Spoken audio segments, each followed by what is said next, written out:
Je m'appelle Laurent Goyardou, je suis responsable pour la zone Afrique francophone et les DOMCOM pour la marque Epson. Epson est une société qui est extrêmement innovante sur tout un tas de domaines depuis de longues dates, que ce soit sur les vidéoprojecteurs, les imprimantes, des lunettes 3D et tout un tas d'autres produits que nous fabriquons.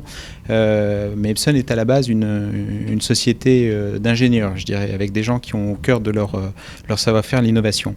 C'est une société, alors je travaille depuis quelques années pour Epson, depuis 15 ans à peu près, que j'ai toujours connu avec un petit leitmotiv, avec toujours une petite recherche dans cette innovation pour concevoir des produits qui soient le plus fiable bien sûr pour les utilisateurs, mais aussi le plus respectueux pour l'environnement.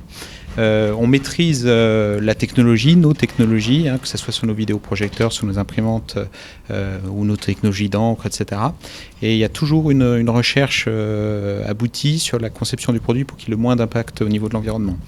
Que ça soit par exemple, je prends 2-3 exemples sur les vidéoprojecteurs où on a des produits qui sont moins gourmands en termes d'électricité que des technologies concurrentes, ou sur nos imprimantes jet d'encre. Là vous en avez un bel exemple qui est là, où vous arrivez à faire des économies jusqu'à 80% d'électricité tout en ayant beaucoup moins d'impact au niveau déchets, puisque vous avez sur ces genres d'imprimantes des gros réservoirs d'encre qui vont générer jusqu'à 95% de moins de déchets qu'une imprimante laser traditionnelle.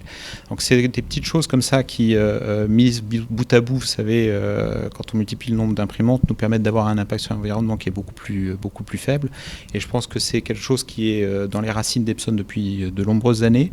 Epson avait déjà signé des engagements forts pour la société en termes de réduction de CO2, en termes de réduction de ses émissions de gaz à effet de serre, etc. Dans les années 2004. Donc je dirais un peu avant que ça devienne peut-être un peu la mode. Mais il y a toujours eu ce leitmotiv chez Epson de faire de l'innovation qui tient compte des besoins des utilisateurs, mais tout en préservant et en ayant le minimum d'impact pour l'environnement, parce qu'on considère que ça a toujours été un plus produit, et puis quelque chose qui était, je dirais, un devoir de citoyen en tant que marque par rapport à l'environnement qui nous entoure, et puis je dirais pour nos enfants aussi. Ça, c'est un papier qui a déjà été imprimé.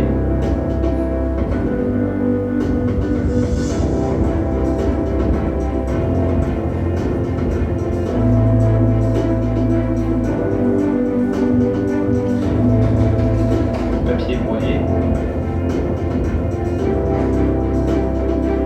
La feuille ressemble. Alors bien sûr, il y a un traitement de dosage chimique. Vous allez voir qu'il y a sur le côté des espèces de grands réservoirs qui permettent de retraiter le papier et d'effacer l'encre qui est dessus. Au passage, on peut s'amuser à choisir la couleur de son papier si on veut éventuellement dans la société bien identifier les papiers qui ont déjà été recyclés que d'autres. Vous voyez, on a choisi bleu. Voilà, ça fait partie des innovations. Alors le produit n'est pas